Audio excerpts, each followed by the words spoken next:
Keni probleme me dyllin e veshëve, ja si ta pastroni në kushte shtëpie.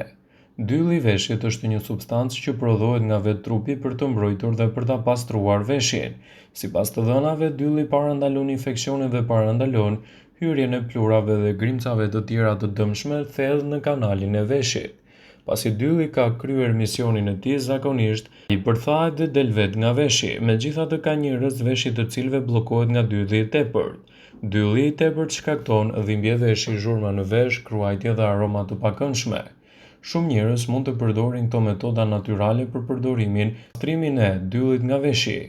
Vaji arës së kokosit, duke e aplikuar në brendësi të veshit, do të ndihmojë në zbutjen, mbajtjen e tij për 10 minuta dhe më pas pastrimin në mënyrë të rregullt me një peshqir të thatë. Hudhra gjithashtu e vendosur në vesh do t'jap lehtësime të mira.